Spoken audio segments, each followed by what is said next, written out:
नमस्कार विद्यार्थी मित्रांनो, आपण आतापर्यंत कंपनी फायनल अकाउंट्समधील 5 प्रॉब्लेम पाहिलेले आहेत. पण यामध्ये बरेचसे विद्यार्थी असं म्हणत आहेत की त्या ठिकाणी बॅलन्स शीट, जो कंपनी फायनल अकाउंटची बॅलन्स शीट आहे, त्यामधील फॉर्मॅट अजून बऱ्याच विद्यार्थ्यांना कळालेला नाही आहे. तर परीक्षेमध्ये तुम्हाला जी बॅलन्स शीट तयार करावयाची आहे ती कंपनी कायदा 1956 मध्ये जो फॉर्मॅट दिलेला आहे त्या फॉर्मॅटनुसारच तुम्हाला ती बॅलन्स शीट तयार करावी लागेल. त्याचप्रकारे trading account, profit and loss account हे तुम्हाला जसं फर्स्ट इयर किंवा 11वी-12वीला ज्या प्रकारे शिकवण्यात आलेले त्या प्रकारे तयार केलेलं तरी चालेल. पण जे बॅलन्स शीट आहे ते बॅलन्स शीट स्पेसिफिक फॉर्मॅटमध्ये तयार करावी लागेल.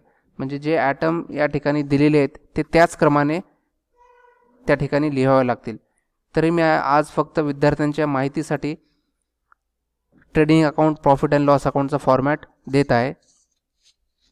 तर ट्रेडिंग अकाउंट तुम्हाला तयार करावं लागेल. Trading account for the year ended on असं लिहिणं आवश्यक आहे तुम्हाला.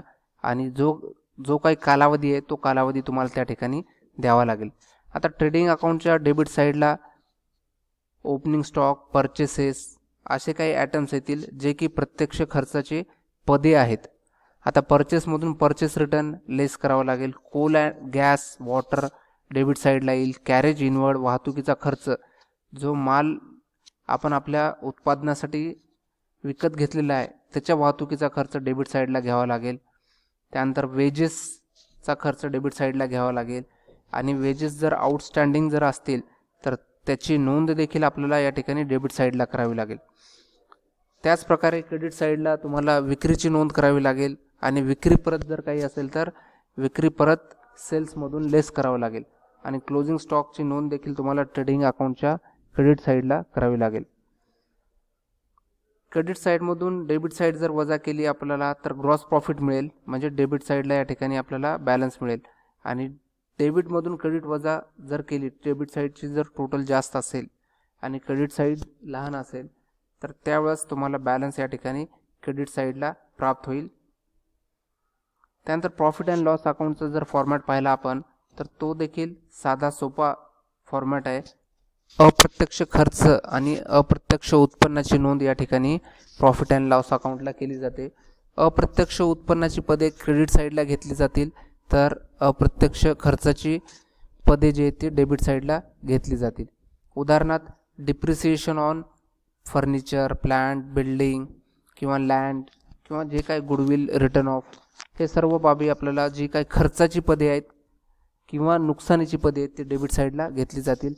सर्व डिप्रिसिएशन डेबिट साईडला घ्यावं लागेल. सॅलरी जर दिली असेल आपण गत वर्षामध्ये, salary should be recorded on debit side. Any outstanding salary, जी सॅलरी आपण द्यावयाची आहे पण दिलेली नाही ती सॅलरी असेल किंवा अशी काही खर्चाची पदे असतील ती देखील आपल्याला डेबिट साईडला घ्यावे लागतील. बँक चार्जेस घ्यावे लागतील. रेंट अँड टॅक्सेस घ्यावे लागतील. ब्रोकरेज असेल, दलाली काही दिली असेल ती देखील डेबिट साईडला घ्यावी लागेल. जर आपण डिस्काउंट दिला असेल कुणाला तर डिस्काउंटची नोंद देखील डेबिट साईडला घ्यावी लागेल. आपलं काही बुडीत कर्ज असेल जे की आपण लोकांना माल उधारी विकतो आणि उधारीचे पैसे आपल्याला प्राप्त झाले नाहीत आणि आपण बुडाले म्हणून सोडून देतो, ते देखील डेबिट साईडला घ्यावे लागेल. त्याचप्रमाणे RDD, reserve for doubtful debts, म्हणजे जे आपल्याला असं वाटतंय, संशय आहे की हा व्यक्ती आपले पैसे देणार नाही, त्याची नोंद देखील आपल्याला RDD अंतर्गत करावी लागेल. कमिशन जर दिला असेल कुणाला तर कमिशनची नोंद या ठिकाणी करावी लागेल. इन्शुरन्सचा खर्च दिला असेल, इन्शुरन्सची नोंद करावी लागेल. यामध्ये अजून सांगण्यासारखं आहे, जर तुम्ही काही एखादा प्रीपेड खर्च केला असेल, प्रीपेड एक्सपेंडिचर म्हणजे जो की पूर्वदत्त खर्च म्हणतो आपण त्याला, तो काही जर केला असेल, दिला असेल तर त्याची नोंद आपल्याला डेबिट साईडला त्या पदामधून ते लेस करावं लागेल, कमी करावं लागेल. उदाहरणार्थ इन्शुरन्स आपण दिले आणि इन्शुरन्स पुढच्या 3-4 महिन्याचं देखील दिलेलं आहे तर या ठिकाणी इन्शुरन्सची रक्कम देखील या ठिकाणी वजा करावी लागेल प्रीपेड इन्शुरन्स म्हणून. त्याचप्रमाणे जाहिरातीचा खर्च, डेबेंचर इंटरेस्ट, कर्ज रोख्यावर व्याज जर दिला असेल तर त्या व्याजाची नोंद डेबिट साईडला करावी लागेल.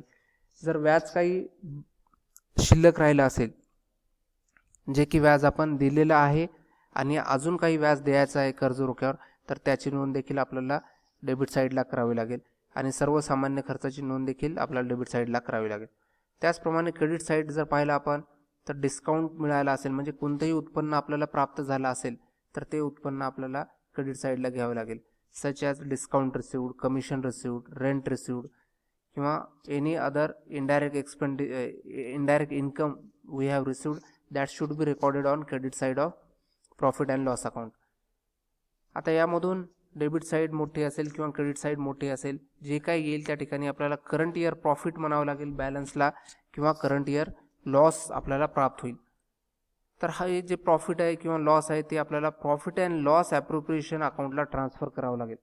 आता या ठिकाणी आपल्याला कशाची नोंद करावी लागते, तर या ठिकाणी आपण जी नफ्याची वाटणी करणार आहोत, जो नफा आपल्याला चालू वर्षी झालेला आहे आणि त्या नफ्याची आपल्याला वाटणी जर करायची असेल, विभागणी करायची असेल, तर that should be recorded on profit and loss appropriation account.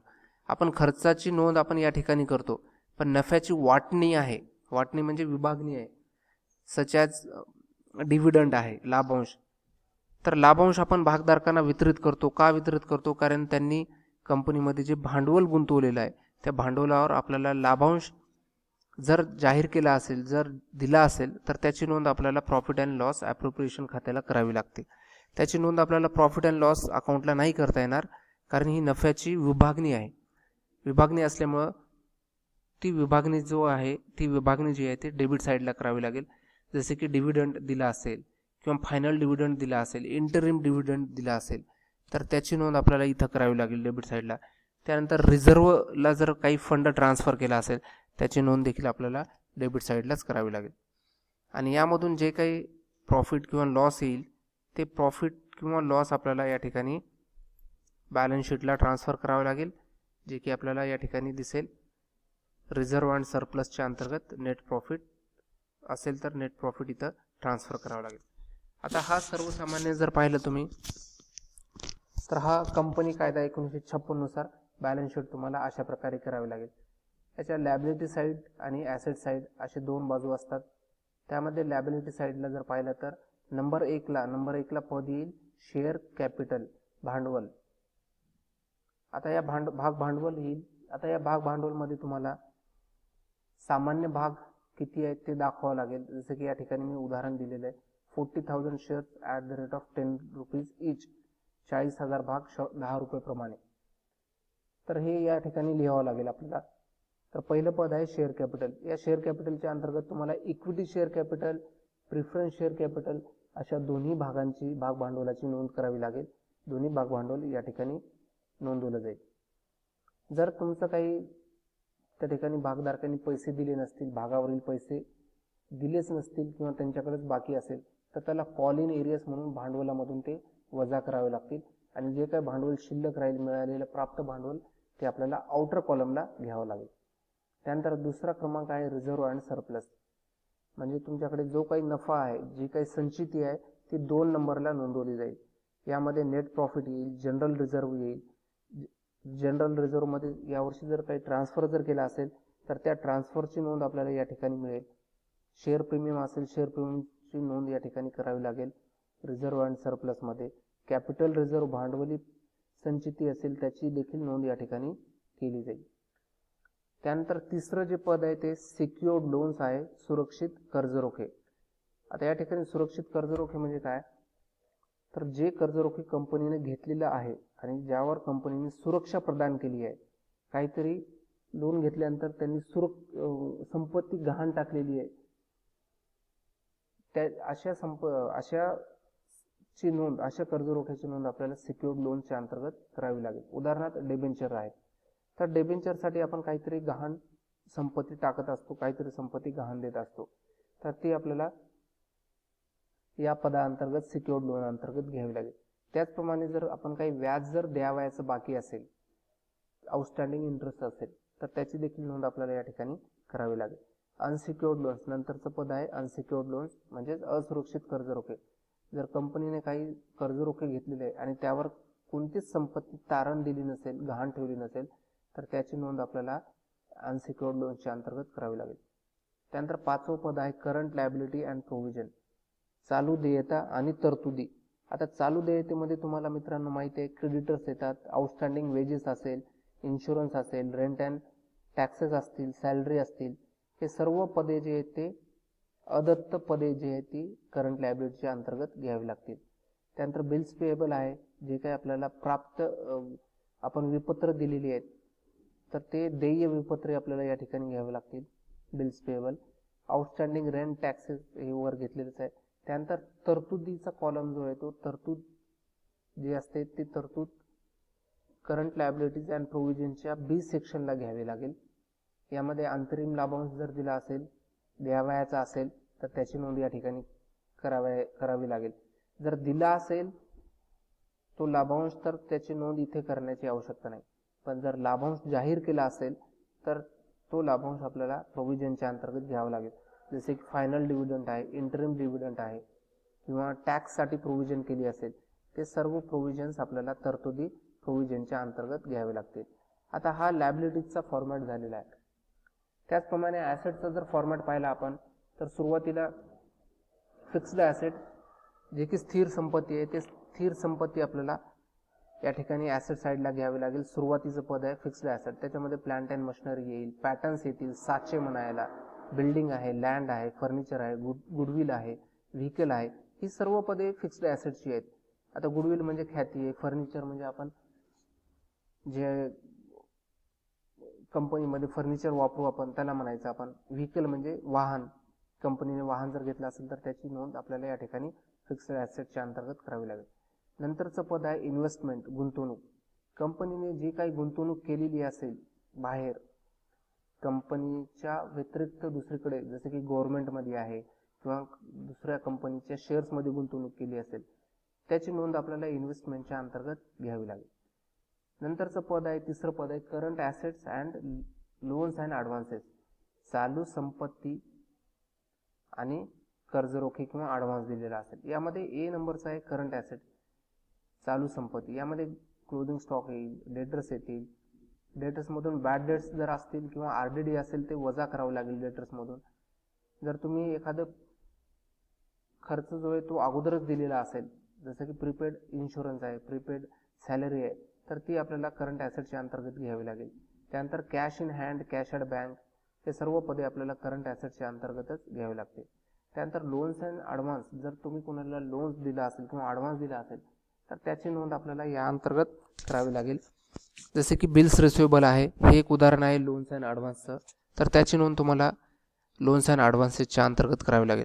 आणि शेवटी आहे नंबर 4 मिससेलेनियस एक्सपेंडिचर. आता मिससेलेनियस म्हणजे इतर खर्च. इतर खर्च म्हणजे असे कोणतेही खर्च, भांडवली स्वरूपाचे खर्च ते आपल्याला या ठिकाणी करावे लागतील. जसं की प्रारंभिक खर्च आहे, तर कंपनीला बरेच वेळेस प्रारंभिक खर्च करावे लागतात, त्याची नोंद आपल्याला या ठिकाणी करावी लागेल. त्यानंतर discount on issue of share, ते देखील या ठिकाणी नोंदवलं जाईल.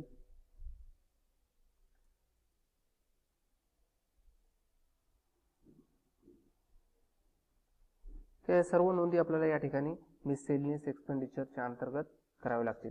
अशा प्रकारे आज आपण कंपनीमध्ये लागत असलेल्या बॅलन्स शीटचा हा फॉर्मॅट पाहिलेला आहे आणि तुम्हाला परीक्षेमध्ये या फॉर्मॅटनुसारच बॅलन्स शीट तयार करावी लागेल, अन्यथा तुम्हाला त्याचे मार्क दिले जाणार नाहीत किंवा मिळणार नाहीत. त्यामुळं परीक्षक काय करतो, तुम्हाला हा जो फॉर्मॅट आहे या फॉर्मॅटनुसारच बॅलन्स शीट विद्यार्थ्यांनी तयार केली आहे का याची शहानिशा करून पदे पाहत असतो. त्यामुळे तुम्हाला हा बॅलन्स शीटचा फॉर्मॅट आज दिलेला आहे. थँक्यू.